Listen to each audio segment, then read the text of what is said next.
یؤتی الحکمت من یشاء، وہ جسے چاہتا ہے حکمت عطا فرما دیتا ہے، دانائی۔ وَمَن یؤت الحکمہ، اور جسے اس نے دانائی، عقل مندی اور حکمت دے دی، فقد اوتی خیرا کثیرا، تو بے شک اسے خیر کثیر عطا کر دی گئی۔ یعنی اللہ تعالیٰ ہمارا سب سے بڑی خیر ہے کسی کو دانائی مل جائے۔ یہ اس کا ذکر یہاں پہ کیوں آیا ہے؟ دنیا میں تو عقل مند اسے مانا جاتا ہے جو مال جوڑ کے رکھتا ہے، اللہ کے نزدیک عقل مند وہ ہے جو مال اللہ کی راہ میں لگا دے، اور اللہ کی راہ میں مال لگانے والا تو بڑا دانا ہے، اس کو اللہ نے حکمت دے دی، وہ بڑا سیانا ہے کیونکہ اس کا مال ضائع نہیں ہو رہا۔ دنیا کا کرائٹیریا مال کے سیونگ کا اور ہے، اللہ کے نزدیک اور ہے۔ بخاری مسلم میں دونوں میں حدیث ہے، نبی علیہ السلام نے فرمایا کہ انسان کہتا ہے میرا مال میرا مال میرا مال، حالانکہ تیرا مال تو وہ ہے جو تو نے کھا کر ختم کر دیا یا پہن کر بوسیدہ کر دیا یا اللہ کی راہ میں خرچ کر کے قیامت کے دن کے لیے محفوظ کر لیا، باقی جو بچ گیا وہ تیرے ورثاء کا مال ہے۔ تو نبی علیہ السلام نے فرمایا تمہارے 3 مال ہیں، اچھا ان 3 میں سے بھی 2 ضائع ہو چکے دنیا میں، پہن کے اور کھا کے۔ اب پہننے میں گھر کا شیلٹر بھی شامل ہے، کیونکہ مرنے کے بعد وہ گھر بھی تو ورثاء کو ملنا ہے، آپ نے قبر میں تو ساتھ نہیں لے کے جانا۔ جو آپ کے ساتھ جانا ہے مال وہ ہے جو آپ نے اپنی زندگی میں اپنے ہاتھوں سے خرچ کر کے آخرت کے لیے محفوظ کر لیا۔ اور وہی مسلم شریف میں حدیث ہے کہ مردے کو 3 اعمال کا ثواب ملتا ہے، اس میں سے ایک عمل ہے صدقہ جاریہ جو اپنی زندگی میں اس نے کر لیا، دوسرا علم کی بات اگر کسی کو سکھائی تھی وہ بھی اس نے خود کیا ہے، وہ بھی اسے ثواب، اور تیسرا نیک اولاد جو اس کے لیے دعا کرتی ہے۔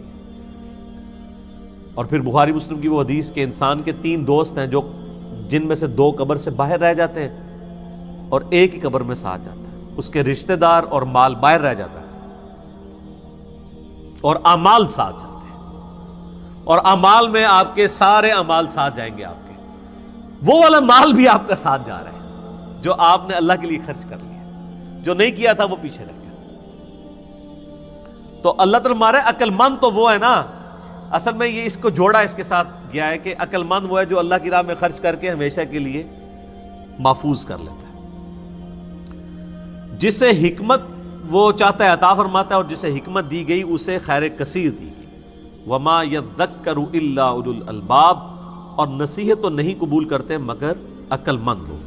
تو یہاں اللہ تعالیٰ نے عقل مندوں کی نشانی بھی بتا دی ہے کہ جو اللہ کی دھمکی سے ڈر جائیں، اس کے پیغمبروں کی دعوت کو قبول کر لیں، وہ عقل مند لوگ ہیں۔ وما انفقتم من نفقۃ او نذرتم من نذر، اور جو کچھ بھی تم مال خرچ کرتے ہو اللہ کی راہ میں یا جو منت مانتے ہو، تو یقیناً فإن اللہ یعلمہ، یقیناً اللہ تعالیٰ اس کو جانتا ہے۔ وما للظالمین من انصار، اور ظالموں کا کوئی مددگار نہیں ہوگا۔ یعنی اللہ تعالیٰ کو پتہ ہے تم نے اخلاص کے ساتھ کیا یا نہیں کیا، ایون چھپا کے بھی کیا تو ٹینشن نہیں لینی کہ اللہ کو کیسے پتہ چلے گا، اللہ کو ہر چیز کا پتہ ہے۔ تو یہ عقل مندی کا تقاضا بھی یہی ہے، سمجھداری کا تقاضا بھی یہی ہے کہ انسان اپنے مال کو ہمیشہ کے لیے محفوظ کر لے اللہ کی راہ میں خرچ کر کے، لیکن اس میں ایگزیجریشن بھی نہیں ہونی چاہیے، یہ بھی ذرا ذہن میں رکھیے گا۔ بعض لوگ سب کچھ ہی لٹا کے چلے جاتے ہیں، تو نبی علیہ السلام نے اس سے بھی منع فرمایا ہے۔ بخاری مسلم دونوں میں حدیث ہے، سعد ابن ابی وقاص کہتے ہیں کہ فتح مکہ کے موقع پر میں اتنا بیمار ہوا کہ مجھے لگا کہ اب میں نہیں بچوں گا۔ اب فتح مکہ ہو رہی ہے 8 ہجری میں، اور سعد ابن ابی وقاص وہ صحابی ہیں جو سب سے آخر میں فوت ہوئے ہیں بدری صحابہ میں سے 56 ہجری میں۔ آخری بدری صحابی جو فوت ہونے والے ہیں وہ سعد ابن ابی وقاص ہیں۔ تو 8 ہجری میں وہ کہتے ہیں میں اتنا بیمار ہوا کہ مجھے یقین ہوگا کہ میں نہیں بچوں گا۔ تو حضور علیہ السلام میری عیادت کے لیے آئے، تو میں نے کہا یا رسول اللہ میری تو ایک ہی بچی ہے، تو میں چاہ رہا ہوں کہ میں اپنا مال اللہ کی راہ میں خرچ کر دوں، تو کیا میں 2/3 مال اللہ کی راہ میں خرچ کر دوں؟ تو آپ نے اجازت نہیں دی۔ پھر ان کا یا رسول اللہ میں آدھا مال اللہ کی راہ میں خرچ کر دیتا ہوں۔ آپ علیہ السلام نے اس کی اجازت بھی نہیں دی۔ پھر بڑی مشکل سے 1/3 مال کی اجازت آپ نے دی، اور پھر آپ نے فرمایا کیا تم یہ چاہتے ہو کہ تمہاری اولاد مرنے کے بعد لوگوں سے مانگتی پھرے؟ اس سے بہتر ہے کہ تم ان کے لیے چھوڑ کے مرو۔ یہ ایک ڈیٹم لائن ہے حدیث میں کہ 1/3 سے زیادہ مال کوئی شخص اپنی جائیداد کا اپنی زندگی میں کسی کے لیے ہبہ وصیت نہیں کر سکتا۔ 1/3، 2/3 مال اسے چھوڑ کے مرنا ہوگا، اور یہ 1/3 بھی ایز اے لاسٹ ریزارٹ ہے۔ بعض لوگ یہ کرتے ہیں کہ وہ جناب آدھی سے زیادہ جائیداد ہی اللہ کی راہ میں دے دیتے ہیں، کہتے ہیں جی اللہ نے دیے اتنا ہوا ہے تو میں خرچ کر دوں، اپنے ہاتھوں خرچ کر جاؤں۔ یعنی ان کو یہ امید نہیں ہوتی کہ ہماری اولاد پیچھے سے یہ کرے گی، تو اولاد کی ایسی تربیت کرے نا کہ اولاد بھی اللہ کے کاموں میں لگائے اس کے۔ تو بہرحال چونکہ اسلام میں مال و دولت کا مالک اللہ ہے، لہٰذا اللہ نے آپ کو اجازت نہیں دی ہے کہ آپ اللہ کے مال کو 1/3 سے زیادہ مال آپ وصیت کر سکیں گے، اور وصیت غیر وارث کے لیے ہوگی۔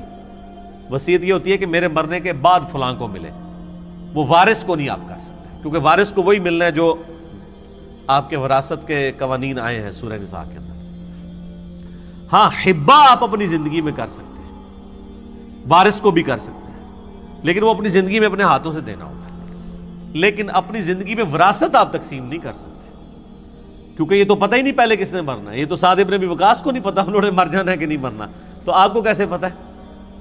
مرنے کے بعد وراثت تقسیم ہوتی ہے۔ اکثر لوگ کہتے ہیں جی میں اپنے ہتھے ہی دے جاواں، پچھو لڑتے رہن گے، لڑنا انہوں نے پھر بھی ہے پچھو، بے فکر ہو، ہتھی دے بھی جاؤ پھر بھی لڑن گے، کیونکہ ذرا سا اونچ نیچ ہوگی تو انہوں نے کہنا ہے پیو نو پٹو پا لیا سی، اے نکے والے نے، اے وڈے والے نے، لڑنا انہوں نے ہے جے، یہ ذہن وچ رکھنا۔ اللہ یہ کہ جس کو خوف خدا ہوگا وہ تو معاملہ الگ ہے۔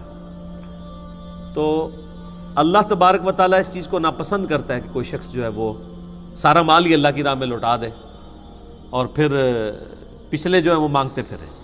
اس چیز کو نبی علیہ السلام نے ناپسند فرمایا۔ یہی وہ چیز ہے جسے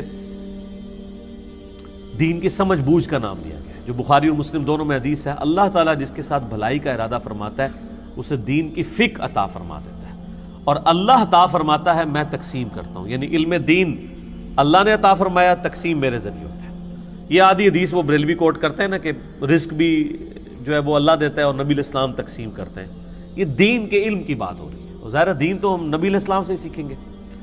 تو آپ دیکھیں یہ جو حدیث ہے نا کہ اللہ تعالیٰ جس کے ساتھ حکمت یعنی بھلائی کا ارادہ فرماتا ہے اسے دین کی فقہ عطا فرما دیتا ہے، اسی کو سپورٹیو یہ آیت بھی آ گئی ہے کہ اللہ تعالیٰ فرماتا ہے وَمَن يُؤْتَ الْحِكْمَةَ فَقَدْ أُوتِيَ خَيْرًا كَثِيرًا، جسے اللہ تعالیٰ حکمت دے دے اسے خیر کثیر دے دے، یعنی اس کا بھلائی کا ارادہ فرما لیا نا اللہ تعالیٰ۔